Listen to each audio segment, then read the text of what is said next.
ಪಹಲ್ಗಾಮ್ ದಾಳಿಯ ನಂತರ ಪಾಕಿಸ್ತಾನಿ ನಾಗರಿಕರನ್ನ ಭಾರತ ವಾಪಸ್ ಕಳುಹಿಸ್ತಾ ಇದೆ.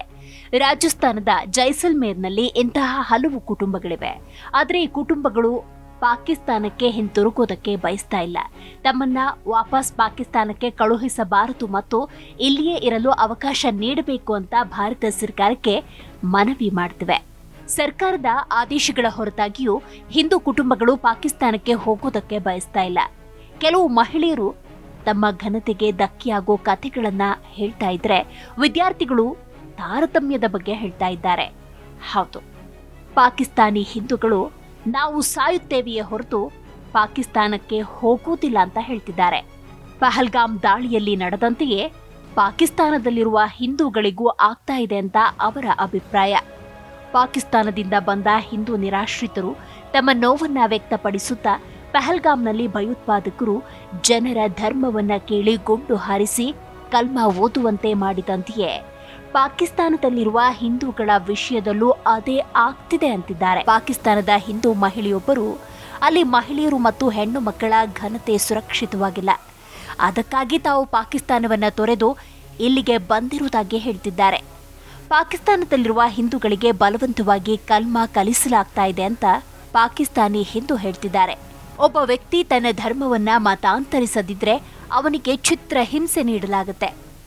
ಇದು ಪಾಕಿಸ್ತಾನಿ ಹಿಂದೂ ವಿದ್ಯಾರ್ಥಿಯೊಬ್ಬ ತನ್ನ ನೋವನ್ನ ತೋಡಿಕೊಂಡ ರೀತಿ. ಹಿಂದೂಗಳ ಮೇಲಿನ ದ್ವೇಷದ ಪಾಠಗಳನ್ನ ಪುಸ್ತಕದಲ್ಲಿ ಕಲಿಸಲಾಗುತ್ತೆ ಅಂತ ಅಲ್ಲಿನ ವಿದ್ಯಾರ್ಥಿಗಳು ಹೇಳ್ತಿದ್ದಾರೆ.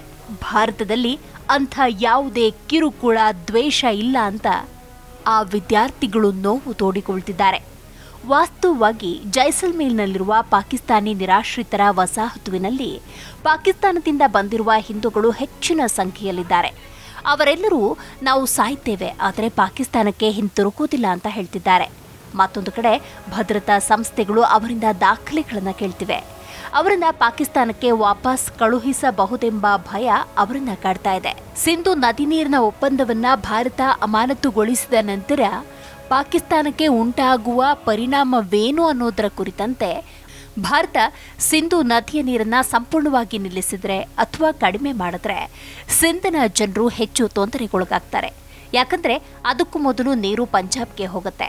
ಪಂಜಾಬ್ ಈಗಾಗಲೇ ಸಿಂಧು ವಿರುದ್ಧ ತಾರತಮ್ಯ ಮಾಡ್ತಾ ಇದೆ, ಈಗಾಗಲೇ ನೀರನ್ನ ನಿಲ್ಲಿಸ್ತಾ ಇದೆ. ನಿರ್ಮಿಸಲಾಗ್ತಾ ಇರುವ ಹೊಸ ಕಾಲುವೆಯು ಸಿಂಧ್ನ ನೀರು ಸರಬರಾಜನ್ನ ಸಂಪೂರ್ಣವಾಗಿ ಕಡಿತಗೊಳಿಸುತ್ತೆ.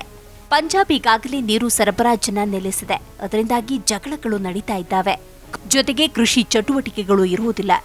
ಕೃಷಿ ಇಲ್ಲದಿದ್ರೆ ಜನ ಹಸುವಿನಿಂದ ಸಾಯುವ ಪರಿಸ್ಥಿತಿ ನಿರ್ಮಾಣವಾಗುತ್ತೆ, ಹೋರಾಟಗಳು ನಡೆಯುತ್ತೆ ಅಂತ ಅಲ್ಲಿನ ಪ್ರಜೆಗಳು ಹೇಳ್ತಿದ್ದಾರೆ. ಈ ಎಲ್ಲಾ ಸಮಸ್ಯೆಗಳ ನಡುವೆ ಪಹಲ್ಗಾಮ್ ಭಯೋತ್ಪಾದಕರ ದಾಳಿ 26 ಅಮಾಯಕರ ಜೀವ ಬಲಿ ಪಡೆದುಕೊಂಡಿದ್ದಷ್ಟೇ ಅಲ್ಲ, ಜಮ್ಮು ಕಾಶ್ಮೀರದ ಅನ್ನಕ್ಕೆ ಕಲ್ಲು ಹಾಕಿದೆ. ಜಮ್ಮು ಮತ್ತು ಕಾಶ್ಮೀರ ಇತ್ತೀಚೆಗೆ ಪ್ರಗತಿಯತ್ತ ಸಾಗ್ತಾ ಇತ್ತು. ಪ್ರವಾಸಿ ತಾಣಗಳು, ಅಲ್ಲಿನ ಯುವಕರಿಗೆ ಉದ್ಯೋಗ ಅವಕಾಶ, ಉತ್ತಮ ಆದಾಯ ಅವರ ಕೈ ಸೇರ್ತಾ ಇತ್ತು. ಇಂತಹ ಪರಿಸ್ಥಿತಿಯಲ್ಲಿ ಪಹಲ್ಗಾಮ್ನಲ್ಲಿ ನಡೆದ ಭಯೋತ್ಪಾದಕರ ದಾಳಿ ಅವರ ಅನ್ನಕ್ಕೆ ಕಲ್ಲು ಹಾಕ್ಬಿಟ್ಟಿದೆ. ಕಾಶ್ಮೀರದಾದ್ಯಂತ ಇರುವ ಪ್ರವಾಸಿ ತಾಣಗಳ ಪೈಕಿ ಅರ್ಧಕ್ಕರ್ಧ ತಾಣಗಳನ್ನು ಬಂದ್ ಮಾಡಲಾಗಿದೆ. 26 ಅಮಾಯಕರ ಪ್ರಾಣವನ್ನ ಬಲಿ ತೆಗೆದುಕೊಂಡ ಪಹಲ್ಗಾಮ್ ಭಯೋತ್ಪಾದಕರ ದಾಳಿ ಭಯೋತ್ಪಾದನಾ ನಿಗ್ರಹ ಕಾರ್ಯಾಚರಣೆಯನ್ನ ತೀವ್ರಗೊಳ್ಳುವಂತೆ ಮಾಡಿದೆ.